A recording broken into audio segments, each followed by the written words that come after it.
사랑하는 교우 여러분, 오늘은 성령 강림 후 6째 주일입니다. 주님은 선하시니 주님을 찬송하여라. 그가 은혜를 베푸시니 그의 이름 찬송하여라. 선하신 주님을 찬양하며 기쁨으로 예배해 드립시다.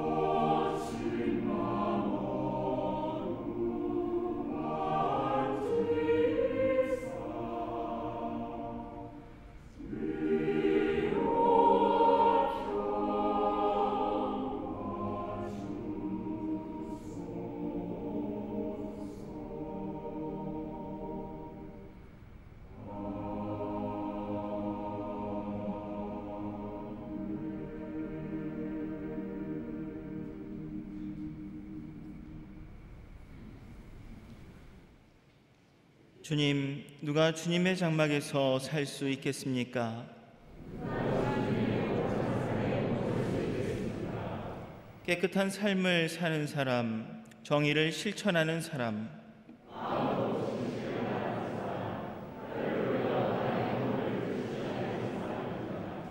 친구에게 해를 끼치지 않는 사람, 이웃을 모욕하지 않는 사람,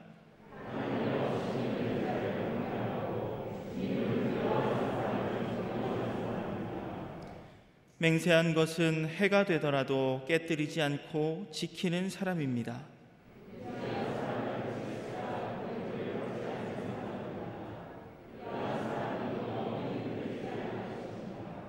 아멘.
악인이 그의 길에서 돌이켜 떠나 사는 것을 기뻐하시는 주님 앞에 우리가 지은 모든 죄를 고백하고 회개합시다.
그가 저지른 모든 죄악을 내가 기억하지 않을 것이다. 그는 법과 의를 따라서 사는 사람이니 반드시 살 것이다. 주님의 말씀에 순종하여 법과 의를 따라 살기로 다짐한 우리의 모든 죄가 용서받았음을 선언합니다.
구약의 말씀은 아모스서 8장 2절에서 12절까지입니다. 주님께서 부르신다. 아모스야, 네가 무엇을 보느냐? 내가 대답하였다. 여름 과일 한 광주리입니다. 주님께서 나에게 말씀하신다. 나의 백성 이스라엘이 끝장났다. 내가 이스라엘을 다시는 용서하지 않겠다. 그날이 오면 궁궐에서 부르는 노래가 통곡으로 바뀔 것이다. 주 하나님이 하시는 말씀이다. 수많은 시체가 온 땅에 널리고 아무 소리도 들리지 않을 것이다. 빈궁한 사람들을 짓밟고 이 땅에 가난한 사람을 망하게 하는 자들아, 이 말을 들어라. 기껏 한다는 말이 초하루 축제가 언제 끝나서 우리가 곡식을 팔 수 있을까? 안식일이 언제 지나서 우리가 밀을 낼 수 있을까? 되는 줄이고 추는 느리면서 가짜 저울로 속이자.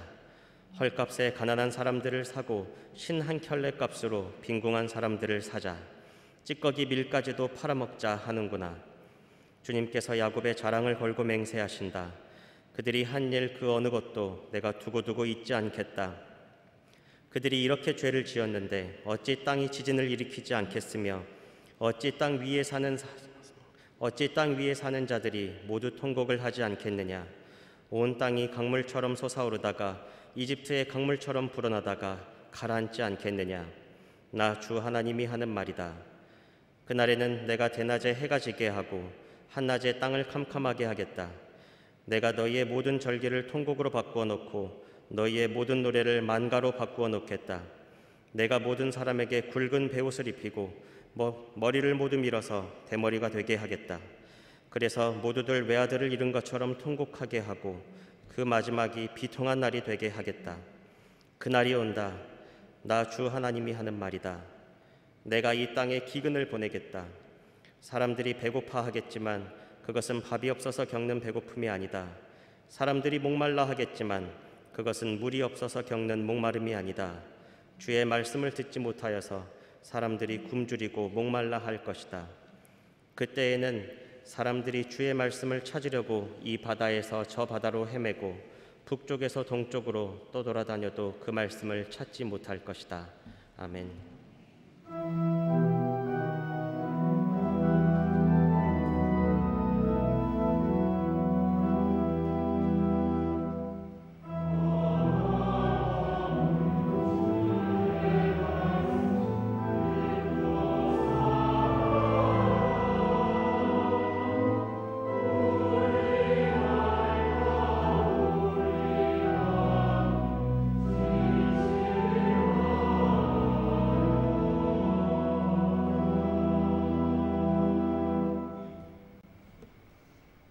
서신의 말씀은 골로새서 1장 21절부터 29절까지입니다. 전에 여러분은 악한 일로 하나님을 멀리 떠나 있었고 마음으로 하나님과 원수가 되어 있었습니다. 그러나 지금은 하나님께서 그리스도의 죽으심을 통하여 그분의 육신의 몸으로 여러분과 화해하셔서 여러분을 거룩하고 흠이 없고 책망할 것이 없는 사람으로 자기 앞에 내세우셨습니다. 그러므로 여러분은 믿음에 튼튼히 털을 잡아 굳건히 서 있어야 하며 여러분이 들은 복음의 소망에서 떠나지 말아야 합니다. 이 복음은 하늘 아래 있는 모든 피조물에게 전파되었으며 나 바울은 이 복음의 일꾼이 되었습니다. 이제 나는 여러분을 위하여 고난을 받는 것을 기쁘게 여기고 있으며 그리스도의 남은 고난을 그분의 몸 곧 교회를 위하여 내 육신으로 채워가고 있습니다. 나는 하나님께서 여러분을 위하여 하나님의 말씀을 남김없이 전파하게 하시려고 내게 맡기신 사명을 따라 교회의 일꾼이 되었습니다. 이 비밀은 영원 전부터 모든 세대에게 감추어져 있었는데 지금은 그 성도들에게 드러났습니다. 하나님께서는 이방 사람 가운데 나타난 이 비밀의 영광이 얼마나 풍성한지를 성도들에게 알리려고 하셨습니다. 이 비밀은 여러분 안에 계신 그리스도요 곧 영광의 소망입니다. 우리는 이 그리스도를 전합니다. 우리는 모든 사람을 그리스도 안에서 온전한 사람으로 세우기 위하여 모든 사람에게 권하며 지혜를 다하여 모든 사람을 가르칩니다. 이 일을 위하여 나도 내 속에서 능력으로 작용하는 그분의 활력을 따라 수고하며 애쓰고 있습니다. 아멘.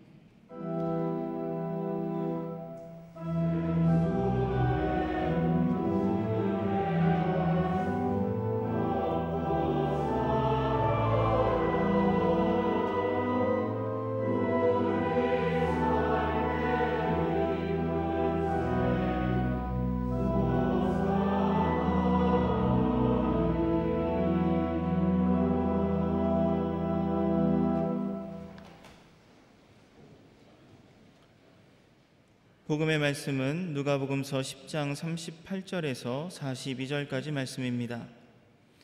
그들이 길을 가다가 예수께서 어떤 마을에 들어가셨다. 마르다라고 하는 여자가 예수를 자기 집으로 모셔드렸다. 이 여자에게 마리아라고 하는 동생이 있었는데 마리아는 주님의 발 곁에 앉아서 말씀을 듣고 있었다. 그러나 마르다는 여러 가지 접대하는 일로 분주하였다. 그래서 마르다가 예수께 와서 말하였다. 주님, 내 동생이 나 혼자 일하게 두는 것을 아무렇지 않게 생각하십니까? 가서 거들어 주라고 내 동생에게 말씀해 주십시오. 그러나 주님께서는 마르다에게 대답하셨다. 마르다야, 마르다야, 너는 많은 일로 염려하며 들떠 있다. 그러나 주님의 일은 많지 않거나 하나뿐이다. 마리아는 좋은 몫을 택하였다. 그러니 아무도 그것을 그에게서 빼앗지 못할 것이다. 아멘.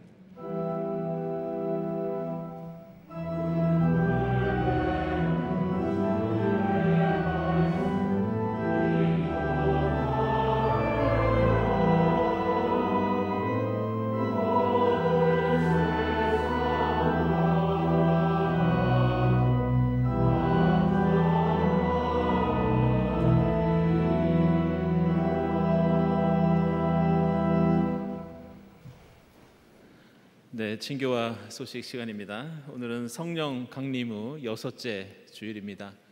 인터넷으로 예배드리는 교우들, 또 이 자리에 함께하신 교우들 모두 환영합니다. 우리 주위에 계신 분들과 함께 평화 인사 나누겠습니다. 주님의 평화를 빕니다.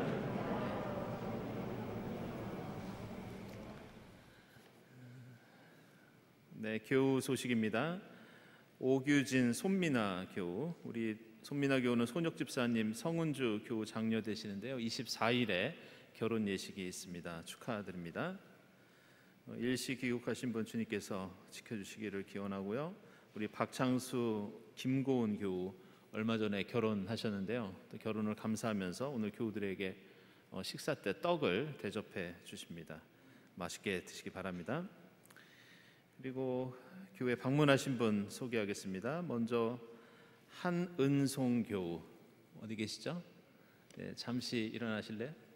예, 우리 한은송 교우는 우리 교단의 한종훈 목사님이라고 계십니다. 뉴욕의 소금교회 목사님 따님이신데 뉴욕 대학에서 공부하다가 이번에 연세대학교에 계절학기 자 왔다가 이렇게 교회를 찾았습니다. 여러분들 환영의 박수 부탁드리겠습니다.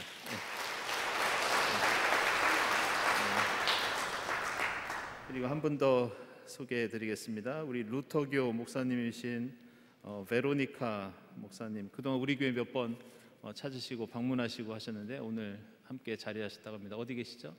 네, 여러분들 환영의 박수 부탁드리겠습니다.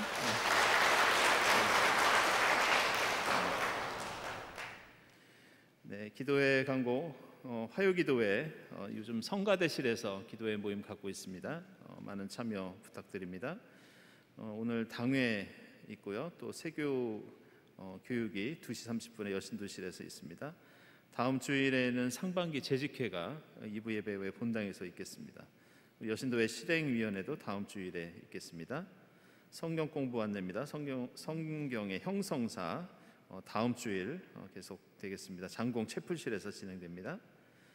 그리고 전에 안내드린 대로 우리 김성일 목사님 모시고 교회법과 교회 정치 특강을 듣는 시간이 마련되어 있습니다. 31일 장공 채플실에서 진행됩니다.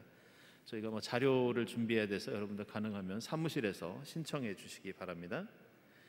교회학교 및 청년의 여름 행사 일정 나와 있습니다. 이번 주제가 우리를 회복시키시는 하나님, 이 주제로 진행되고요. 유치부는 어제와 오늘 교회에서 진행되고 있고 어린이부는 23일과 24일, 중고등부는 오늘과 24일 교회와 서울 랜드마크에서 수련회가 있습니다. 우리 청년부는 8월 5일부터 7일까지 교회와 홍천에서 수련회를 치릅니다. 여러분들 많은 기도 부탁드리겠습니다. 저번에 우리 선교와 나눔위원회에서 전라도 경상도 지역에 미자립교회 방문한다는 말씀 드린 적이 있습니다. 근데 이번에 다녀오셔서 방문 교회 이렇게 여러분께 알려드리고 있습니다. 심하섭 집사님 비롯해서 6분이 다녀오셨는데요. 저희가 선교비만 드릴 뿐만이 아니라 여기 나와 있는 명단 보시고 이 교회들을 위해서 계속해서 기도해 주시기를 부탁을 드리겠습니다. 수고해 주신 분들께 감사드립니다. 다음 주 예배 위원 감사드리고 감사헌금, 특별 목적헌금 하나님께 드립니다. 기도드리겠습니다.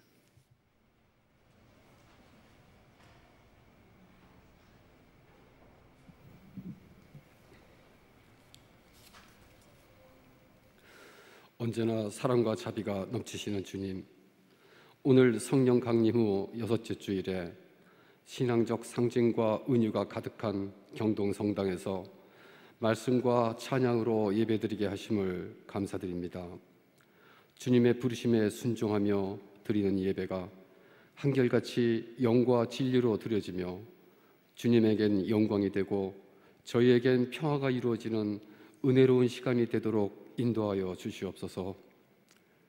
주님, 저희는 지금 꺼질 듯 하면서도 되살아나는 코로나의 망령 앞에서 두려움에 떨고 있습니다. 저희는 지금 점점 빨리 다가오는 기후위기와 생태계의 파멸을 보면서 망연자실하고 있습니다.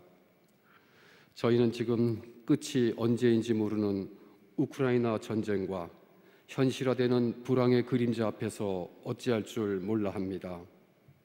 저희는 지금 아프가니스탄의 슬픔과 미얀마의 눈물 앞에서도 무기력하기만 합니다. 주님, 저희들이 만들어낸 그 어떤 제도도 사상도 정책도 우리를 구원하지 못하는 것 같습니다. 그러나 주님, 저희는 믿습니다. 구원은 바로 주님으로부터 나온다는 것을 믿습니다.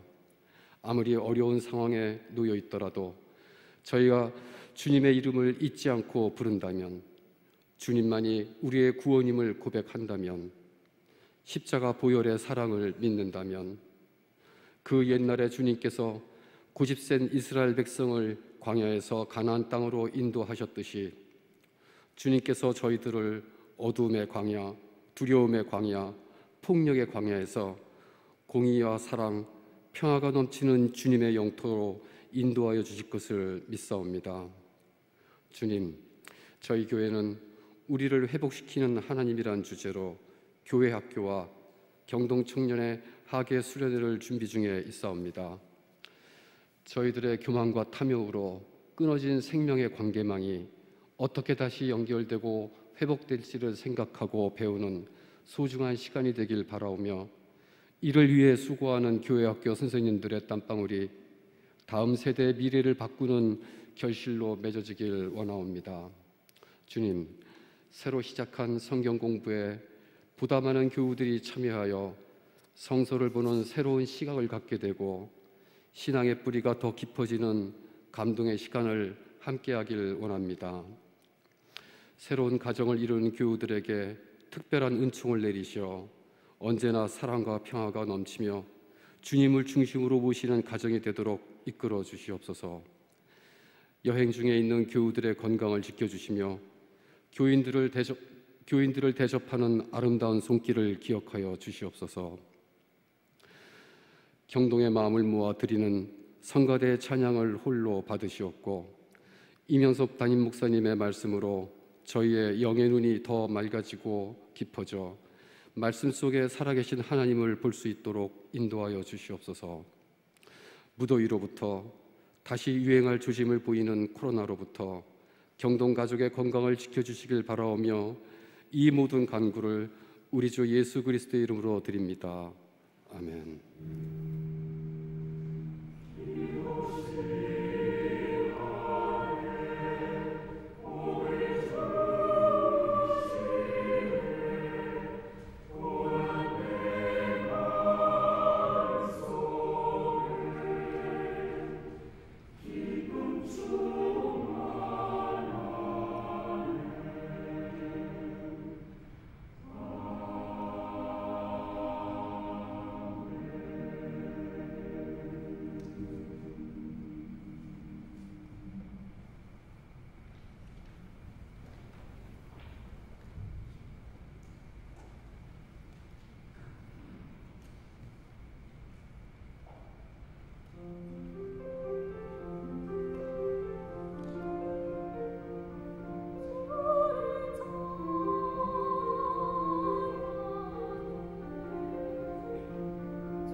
성가대 아름다운 찬양 감사드립니다. 성령 강림 후 여섯째 주일을 보내면서 오늘 우리가 함께 읽은 새 본문의 말씀들은 우리가 그리스도인으로서 이 땅에 살면서 어떤 삶의 원리와 기준을 가지고 살아야 하는지, 그리스도인의 삶의 원동력은 무엇인지, 바로 이 문제에 대해서 말씀하고 있는 본문들입니다. 지난주일 성서일과는 우리가 아모스서 7장에 나오는 이 아모스와 아마샤 제사장의 논쟁을 함께 나누었고, 오늘 본문은 그 이야기에 뒤이은 아모스서 8장을 우리에게 소개하고 있습니다. 오늘 본문 보면 사실 아름답고 은혜로운 말씀이 아니라 참으로 무서운 심판의 말씀이 등장합니다. 내용을 보면 이스라엘은 끝장났다. 궁궐에서 부르던 그 노랫소리는 통곡으로 바뀔 것이다. 땅에 사는 이들이 빛이 사라지고 어둠이 찾아오며 통곡하며 비통과 기근과 배고픔이 닥칠 것이다. 이런 말씀을 지금 아모스가 선포하고 있습니다. 그렇다면 왜 이토록 무시무시한 이 심판의 말씀이 우리가 지난 주일에 함께 읽은 아모스서 7장에 이어서 이 8장에서 계속되고 있는 것일까? 그 아모스 예언자는 특별히 이스라엘 역사에서 이 기원전 8세기에 활동했던 그런 예언자입니다. 그런데 이스라엘 역사에서 이 8세기, 기원전 8세기는 중요한 의미를 담고 있습니다. 왜냐하면 이때 또 다른 유명한 예언자들이 활동을 했었는데, 바로 여러분들이 잘 아시는 호세아 예언자, 미가 예언자가 역시 8세기 예언자입니다. 그런데 이들에게는 하나의 공통점이 있습니다. 그것은 안타깝게도 이들이 선포했던 말씀은 대부분 철저한 심판의 메시지입니다. 이렇게 같은 시대의 예언자들이 비슷한 심판의 메시지를 선포했다는 것은 그만큼 이들이 살았던 그 시대가 다른 시대와 구별되는 특징이 있었다는 것을 가리킵니다. 그래서 미가서를 보면 1장부터 하나님께서 땅을 짓밟으시고 산이 녹고 평지가 갈라진다고 나오는데, 그것은 이스라엘의 죄악 때문이라고 말씀합니다. 그러면서 미가 예언자는 말씀만 선포할 뿐 아니라 하나님의 진노를 생각하면서 슬퍼하고 예언자 스스로 통곡하고 구슬피 울면서 미가서 1장을 보면 타조처럼 목 놓아 울 뿐이다, 이렇게 고백합니다. 이것은 호세아서도 마찬가지입니다. 호세아서 1장부터 너희는 더 이상 나의 백성이 아니며 나도 이제 더 이상 너희의 하나님이 아니다, 이런 말씀을 전합니다. 앞으로 닥칠 이스라엘의 심판은 마치 처음 태어난 날같이 발가벗겨져 내버려질 것이고, 사막처럼 메마르게 되고 땅이 갈라지고 마침내 목이 타서 죽게 될 것이라고 그렇게 호세아가 말합니다. 이처럼 아모스 예언자와 기원전 8세기에 활동했던 이 다른 예언자들은 이스라엘이 죄악 때문에 엄청난 재앙을 자초했으며 가장 강하고 가장 철저한 어조로 이스라엘이 심판을 당할 것이라고 말씀합니다. 그리고 이러한 예언들은 그 역사를 살펴보면 예언으로 끝났던 것이 아니라 실제로 북이스라엘은 아시리아 제국에 의해서 얼마 있다가 처참한 현실을 마주합니다. 많은 사람들이 살육당하고 포로가 되어 끌려가고 많은 사람들이 이곳저곳으로 흩어지는 그러한 비극을 경험합니다. 그런데 우리가 여기서 생각할 것은, 그렇다면 이들 예언자가 활동했던 이 기원전 8세기는 도대체 이스라엘 역사에서 어떤 시대였는가? 이 당시 북이스라엘의 왕은 이 여로보암 2세라고 하는 왕이었습니다. 그런데 놀랍게도 이 여로보암 2세가 통치하던 당시의 북이스라엘은 이스라엘 역사상 가장 번성하고 경제적으로 가장 잘 살 때였습니다. 열왕기하 14장 25절을 보면 여로보암 2세 왕의 치적이 나옵니다. 그런데 그가 이스라엘의 땅을 하맛 어기로부터 아라바 바다까지 회복하였다, 이렇게 나옵니다. 근데 여기 나오는 하맛 어기부터 아라바 바다까지의 영토는 바로 다윗 솔로몬 시대 때의 이스라엘의 영토의 범위였습니다. 따라서 이 말씀은 아모스, 호세아, 미가 당시의 이스라엘이 그동안은 나라가 작고 보잘것없었지만 이제 여로보암 2세 왕 시대에 다윗 솔로몬 시대처럼 나라가 확장되고 번성했다, 이런 뜻입니다. 게다가 아모스서 6장 13절을 보면 당시 이스라엘이 로드바를 점령하고 기르나임을 정복했다는 그런 말씀도 나옵니다. 이 당시 고대 중동에는 이집트부터 메소포타미아 지역까지 서로 상업적인 교역을 할 수 있는 국제 교역로가 고속도로처럼 뚫려 있었습니다. 보통 그 도로를 왕의 대로 이렇게 부릅니다. 그런데 이 아모스서에 나오는 이스라엘이 점령했다고 하는 로드발과 기르나임은 이 도로에서 매우 중요한 위치를 차지하고 있던 요충지였습니다. 따라서 이 도시들을 차지하고 있었다는 것은 이스라엘 주변 지역을 오가는 모든 상업적인 활동을 이스라엘이 통제하고 있었다는 뜻입니다. 그리고 그것을 통해 엄청난 경제적인 부를 얻고 있었다는 것을 의미합니다. 따라서 당시 북이스라엘은 돈이 많았습니다. 나라가 부강했습니다. 영토도 가장 넓었습니다. 고고학자들이 발굴한 것을 보면 당시 도시에는 이 상아로 만든 진귀한 물품들이 많이 있었고 사치품들이 넘쳐났습니다. 당시 이스라엘의 상류층들은 넘치는 부를 주체할 수 없어서 별장도 겨울 별장과 여름 별장을 따로 두고 있었고 온갖 사치와 호사를 즐겼고 기록을 보면 포도주를 마실 때도 작은 잔이 아니라 큰 대접으로 마셨다, 이런 내용이 나올 정도였습니다. 그런데 놀랍게도 이스라엘 역사에서 가장 번성했던 이 시기에 이스라엘 역사에서 가장 철저한 심판의 예언자들이 등장합니다. 그 사람들이 바로 아모스, 호세아, 미가 예언자입니다. 정치, 경제, 군사, 외교, 이스라엘이 다방면으로 발전했던 시대인데 예언자들의 말씀은 온통 조롱과 멸망과 심판으로 가득 차 있는 것을 볼 수 있습니다. 그렇다면 오늘 아모스와 호세아 그리고 미가 같은 예언자들은 왜 이렇게 번영과 풍요를 구구하던 시대에 그토록 심판을 선포했던 것일까? 그 원인은 오늘 우리가 함께 읽은 8장 11절과 12절에 담겨 있습니다. 말씀을 보면 하나님께서 이렇게 말씀하십니다. 사람들이 배고파하겠지만 그것은 밥이 없어서 겪는 배고픔이 아니다. 사람들이 목말라 하겠지만 그것은 물이 없어서 겪는 목마름이 아니다.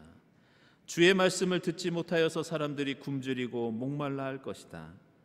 그때에는 사람들이 주의 말씀을 찾으려고 이 바다에서 저 바다로 헤매고 북쪽에서 동쪽으로 떠돌아 다녀도 그 말씀을 찾지 못할 것이다. 이것은 이스라엘에는 앞으로 하나님의 말씀이 사라진다는 뜻입니다. 사람들이 말씀이 필요하고 그 말씀을 듣고 싶어도 결코 찾지 못할 것이라는 뜻입니다. 왜 이런 일이 생겨났는가? 그것은 이스라엘이 하나님의 말씀을 내다 버렸기 때문입니다. 마치 우리가 먹는 음식을 함부로 버리고 낭비할 때 나중에 그 벌로 굶주리게 될 것이라고 흔히 말하듯이 말씀을 귀하게 여기지 않았던 이스라엘을 향해서 말씀이 고갈될 것이다. 이렇게 아모스가 말씀하고 있습니다. 이것은 이스라엘 백성들에게 더 이상 하나님의 말씀이 그들의 삶을 이끄는 원리와 원동력이 되지 못하기 때문에 이스라엘이 하나님의 말씀을 경시하고 멸시하고 무시했기 때문에 이제 하나님께서는 더 이상 그들에게 말씀하지 아니하시고 말씀에 굶주리게 될 것이다. 이런 의미입니다. 그래서 이렇게 사람들이 하나님의 말씀과 뜻을 내팽개치자 이스라엘 사회는 오로지 세상의 논리, 강대국의 약육강식의 힘의 논리만이 강조됩니다. 이 당시 이스라엘 안에는 경제적인 부흥으로 부자들이 많이 생겼지만 반대로 가난한 사람들을 향한 착취와 억압은 오히려 더 심해집니다. 가난한 백성들은 이전보다 더 힘들고 비참하게 살아갑니다. 나라에 돈이 쌓이자 돈 있는 사람들은 점점 하나님을 멀리하고 사치와 향락에 빠집니다. 심지어 제사장과 종교 지도자들까지도 하나님을 무시하고 자기의 입속을 차리는 데만 관심을 두었습니다. 오늘 우리가 함께 읽은 복음서의 말씀도 우리의 삶을 이끌어가는 가장 기본적인 힘과 기준이 무엇인지 우리에게 가르쳐주고 있습니다. 오늘 누가복음서 10장에 나오는 내용은 우리가 잘 아는 두 자매의 이야기, 바로 마르다와 마리아의 이야기입니다. 이 마르다와 마리아는 바로 이 나사로의 누이들이었습니다. 그래서 요한복음서 11장을 보면 이 나사로가 병들어서 죽었을 때 예수께서 그 죽은 나사로를 다시 살리시는 그런 기적을 베풀어 주십니다.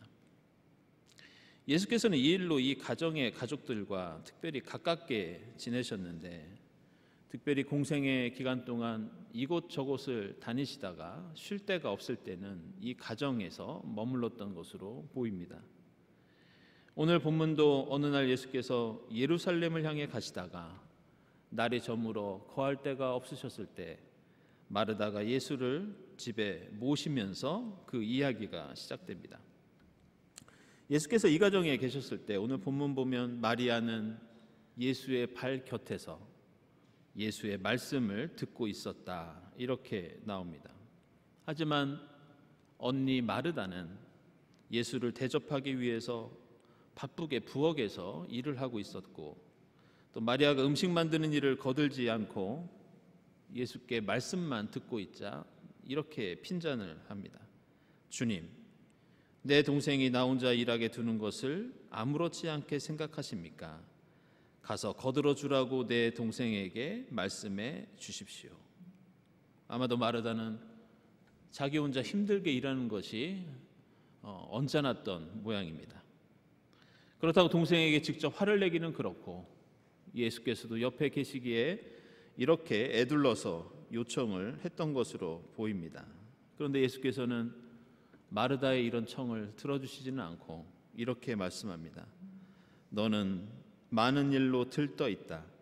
그러나 주님의 일은 많지 않거나 하나뿐이다. 마리아는 좋은 몫을 택하였다. 그러니 아무도 그것을 그에게서 빼앗지 못할 것이다. 오늘 이 말씀은 이 교회의 역사에서 많은 해석과 이 논쟁이 있는 그런 이야기입니다. 어떤 사람들은 오늘 말씀을 주방에서 일하는 여성들의 역할보다 말씀을 가르치고 듣는 일이 더 중요하다는 주장을 합니다. 그래서 오늘 마르다라고 하는 이름이 숙녀, 부인 이런 뜻입니다. 마르다가 지금 하고 있는 음식 만드는 일은 이 가부장제 사회에서 주로 여성들에게 강요되던 일이었기 때문에 이 본문은 여성이 하는 일을 폄하하는 어떤 그런 악용되는 본문이 되기도 했습니다. 반대로 마리아는 신실하고 충실한 제자의 모습으로, 마르다는 영적인 면에 관심이 없는 심술궂은 그런 사람으로 표현이 됩니다. 그러나 오늘 말씀은 그렇게 여성과 남성을 가르고 여성의 일과 남성의 일, 중요한 일과 덜 중요한 일을 분리하는 그런 이분법적인 내용이 아닙니다. 당시 누가 공동체에는 여러 가지 일들이 많이 있었습니다. 공동체에 속한 그리스도인들이 복음을 전하고 봉사하고 가난한 사람들을 도와주고 교우들을 돌보는 일에 오늘 마르다처럼 참으로 분주하게 살아갔습니다. 오늘 말씀은 이러한 분주한 상황 속에서 그래도 우리가 잊지 말아야 할 한 가지, 여러 가지 가치 있고 좋은 일들을 하면서 그 중심에 두어야 할 일이 있지 않겠느냐. 바로 그 점을 알려주기 위해서 이 두 자매의 이야기를 우리에게 소개하고 있는 겁니다. 그래서 누가복음서 기자는 우리가 주목할 것은 오늘 이 마르다와 마리아 이야기 앞에 의도적으로 어떤 일화를 소개하고 있는데, 그것은 바로 우리가 지난 주일에 함께 살펴봤던 복음서 누가복음서 10장 25절부터 37절까지 나오는 선한 사마리아인의 비유입니다. 누가복음서 기자는 선한 사마리아인의 비유를 통해서 우리가 고통당하고 어려움 가운데 있는 이웃들에게 선한 이웃이 되어야 한다고 강조합니다. 우리 그리스도인들에게 사랑과 자비만큼 중요한 일이 어디에 있느냐고 호소합니다. 선한 사마리아인의 비유에서 강도당한 사람들을 외면하는 자들이 제사장과 레위 사람이라는 것을 강조하면서 우리의 신앙이 말씀만 읽는 것으로 끝나서도 안 되고 기도만 한다고 다 되는 것이 아니고 이웃에 대한 구체적인 사랑으로 이어져야 한다고 가르칩니다. 그런데 누가복음 기자는 그걸로 그치는 것이 아니라 오늘 이 마르다와 마리아의 이야기를 의도적으로 선한 사마리아 이야기 뒤에 배치하면서 다시 한번 반전을 보여줍니다. 그것은 우리가 사마리아 사람처럼 이웃을 사랑하더라도, 자비를 베풀더라도, 분주한 일을 하더라도 그 모든 일을 이끌어가는 가장 기본적인 일이 있다는 겁니다. 그것은 비록 음식 만드는 일도 귀하고 다른 모든 봉사도 중요하지만 심지어 강도당한 사람을 구해주는 일도 귀하지만 그 모든 바탕에는 하나님의 말씀, 이것이 있어야 한다는 그런 뜻입니다. 비록 선한 사마리아인의 비유에서 율법학자와 제사장과 레위인이 이웃을 외면하고 잘못을 저질렀지만 그럼에도 불구하고 그들이 연구하고 가르치고 선포했던 하나님의 말씀, 그 말씀이 무효가 되는 것이 아니라는 겁니다. 그 말씀을 우리의 삶의 중심으로 삼는 일을 소홀히 해서는 안 된다는 겁니다. 바로 이런 이유로 누가복음서 기자는 선한 사마리아인의 비유에 이어서 오늘 마르다와 마리아의 이야기를 우리에게 소개하고 있습니다. 사랑하는 여러분, 오늘 성령 강림 후 6째 주일을 우리가 보내면서 지금 나의 삶을 추동하는 근본적인 힘이 무엇인지 다시 한번 묵상해 볼 수 있기를 바랍니다. 우리는 얼마나 매일 꾸준히 하나님의 말씀을 읊조리고 있으며 우리는 매일 꾸준히 얼마나 시간을 내어서 기도하고 있으며 내 안에 역사하시는 성령이 주시는 힘으로 살아가고 있는지 우리의 일상생활과 그 삶을 되돌아볼 수 있기를 바랍니다. 오늘 사도 바울은 골로새서 말씀에서 나는 복음의 일꾼이 되었고 교회의 일꾼이 되었다고 고백합니다. 그런데 바울이 자신이 하나님의 일꾼으로서 수많은 일들을 하고 많은 고난 가운데 있지만 그 모든 수고와 애쓰는 일을 가능하게 하는 게 있는데 그것이 바로 내 속에서 능력으로 작용하는 하나님의 활력, 바로 그것이 그 모든 일을 하는 원동력이 되고 있다고 고백합니다. 우리가 하나님의 말씀이라고 할 때 이 말씀이라는 히브리어 단어 나바르는 그냥 우리가 성대를 울리는 말이 아니라 세상을 움직이게 하는 힘이라는 뜻을 갖고 있습니다. 하나님의 말씀에서 말씀이라는 이 단어는 헬라어로 로고스라고 하는데 그거는 세상을 움직이게 하는 원리와 질서라는 뜻을 갖고 있습니다. 그리스도인은 밥심으로 사는 사람들이 아닙니다. 그리스도인은 세상의 질서와 원리에 따라 사는 사람들이 아닙니다. 성령 강림의 절기를 보내면서 말씀과 기도가 우리의 힘이 되고 이 땅을 살아가는 원리가 되어서 내 안에 역사하시는 성령이 모든 일에 활력이 될 수 있기를 주님의 이름으로 축원합니다. 기도하겠습니다.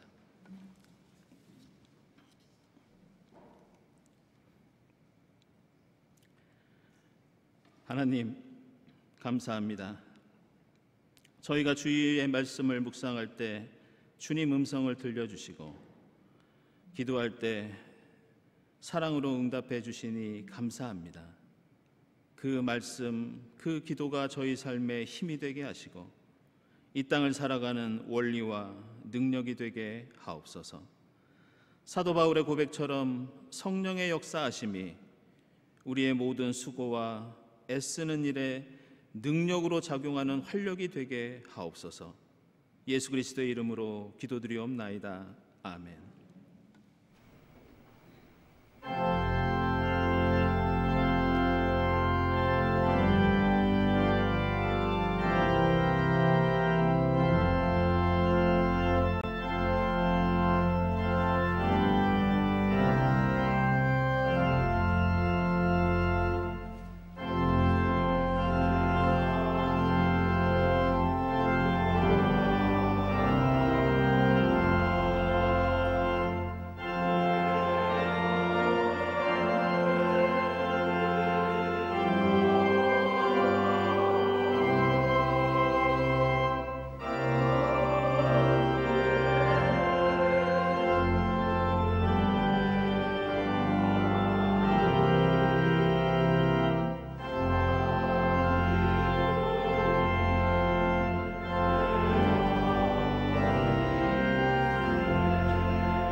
주님, 거머쥐고 남보다 높아지려는 세상 속에서 겸손히 무릎 꿇고 주님 앞에 내어드리는 저희 예물을 받아주옵소서. 세상 무엇보다 주님의 주되심을 고백하며 참된 것으로 저희 마음을 채우려 하오니 저희 마음 헤아려 주옵소서. 드린 예물 가운데 주님 축복해 주시고 예물의 쓰임마다 하나님 나라가 이루어지는 역사를 보게 하옵소서. 모든 간구 예수 그리스도의 이름으로 기도드립니다. 아멘.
하나님 감사합니다. 저희가 주님 말씀 사모할 때 주님의 음성을 저희에게 들려주시고 겸손히 무릎 꿇고 기도할 때 말씀해 주시고 응답해 주시니 감사합니다. 저희가 이 땅을 살아가는 그 삶의 원리와 힘이 하나님의 말씀에 하나님의 뜻에 있는 줄 믿습니다. 저희가 어디서 무슨 일을 하든지 어떤 수고와 애를 쓰든지 우리 안에 역사하시는 그 성령이 주시는 능력과 활력을 힘입어 하나님께 영광 돌리는 삶을 살아가도록 인도해 주시옵소서. 이 모든 감사와 기원 위에 성부와 성자와 성령 삼위일체 되신 하나님의 은총이 풍성히 임하옵시기를 간절히 축원하옵나이다. 아멘.